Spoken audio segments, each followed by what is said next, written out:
let us move to the next presentation today. A heartily welcome to Mr. M. Ponde, or to M. Ponde, in replacing Dr. Auxilia from the Zambian National STEM Foundation. A heartily welcome, and the topic is STEM education. I'm handing over to you. A warm welcome again. Thank you very much. And again, thank you, Vina, for this very interesting presentation. Thank you, everyone. It's afternoon here, so good afternoon. Good afternoon. Okay. So I'm representing the Zambian National STEM Foundation. Unfortunately, our chairman was not able to take this meeting on, so I will be representing her for this particular job. Let me begin by introducing the context of our presentation. So basically, in Africa, we are trying to attain development to see if we could equal or match the first world case. Our goal is to acquire this development by implementing STEM education. I'm sure if you are aware what STEM stands for, STEM stands for science, technology, engineering, and mathematics.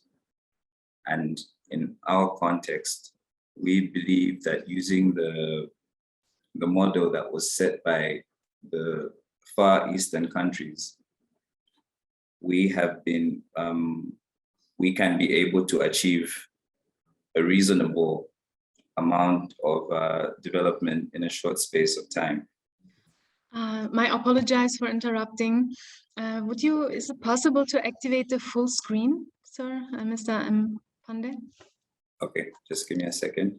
Thank you very much. So basically, we like I discussed before, we have been tipped to become the next emerging power in development circles, and we have been affected adversely by the COVID pandemic. We have seen losses of jobs, particularly affecting women, and we need to find ways and means into which we could get our women to succeed and proceed for better economic times after the COVID pandemic. Okay.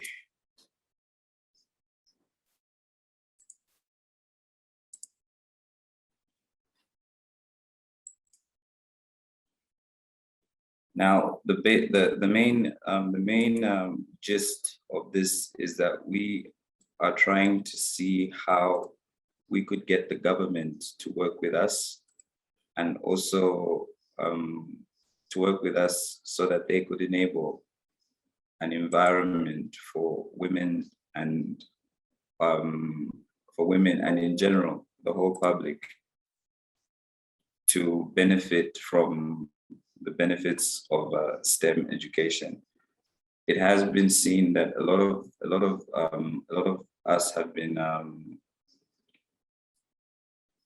disadvantaged for the sake that we do not have the technological capacity to compete with the Western world. Me sitting here in an office and having access to the internet right now is does not give you a clear picture of what is really going on. So okay, I think I can go full.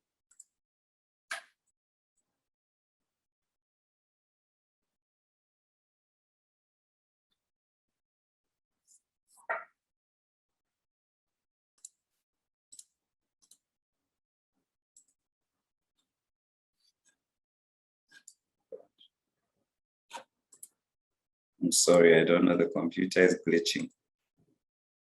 I'm sorry about this. I don't think I'll be able to achieve a full screen. I hope this is... Not at all, sir. Don't bother with that. We are really very happy to have you. That is the most important, and we can read it also. Okay, great. So from our research and our understanding, we have decided to come up with a few recommendations of how STEM will become helpful, and how it can be integrated into our system. The first and foremost point that we need to understand is integrating STEM into the business processes, particularly the use of technologies like the internet and also other modern ways of achieving things. Secondly, we believe that STEM should be also something that we could use to take advantage of the pandemic to enable us come up with a new crop of entrepreneurs. There's a lot of sectors in our society that need a lot of input, particularly from the women. And we believe using science, technology, engineering, and mathematics, rather than using more conventional ways of doing things, we would be able to give women an upper hand if they are encouraged to use these systems for their betterment. Also, with the women that are already using STEM, it is important to remain relevant by using the continuous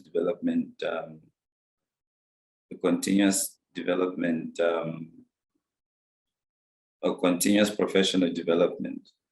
We also encourage the use of technologies that allow women to work remotely. For example, the internet. We would also like to recommend that structures are built to accommodate STEM education and also the implementation of STEM as a way of life. Let's also use the pandemic as a way of taking advantage of the situations that have been proceeded to us in order to create a more suitable environment for us to work in. So in order for STEM to work properly, firstly, it has to be inculcated into the education system. STEM has to be adopted by more policies that encourage the female child to adopt STEM careers. Women must begin to assume leadership roles in STEM careers. Women must begin to deliberately integrate STEM in their everyday lives. There is also a need to identify areas where STEM may be applicable after the pandemic. In short, we have to create localized value chains, especially when we're dealing with businesses. We need to ensure that we have the correct structures so that raw materials are not externalized and that Africa begins to build more, Africa begins to build more of its own things like the electricals and other deliverables that are usually the product of African raw materials, but yet come back as finished products that are, in most cases, not very affordable to the locals.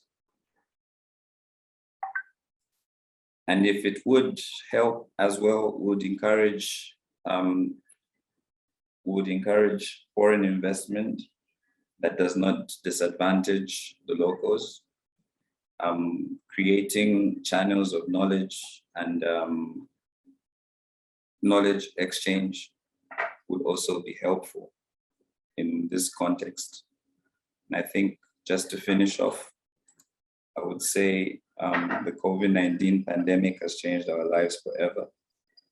We are now more conscious and unaware about how we associate with other people. And this change has more affected the women folk in Africa and their income streams, because most of them come from the business environments that are mostly in crowded situations like markets and the like. And so governments must take up deliberate policies to help this vulnerable group. Women must also be encouraged to be part of the STEM-related production line. I think with this last statement, I submit. Thank you very much. Thank you very much, Mr. Mpande, for this very interesting presentation and indeed very relevant.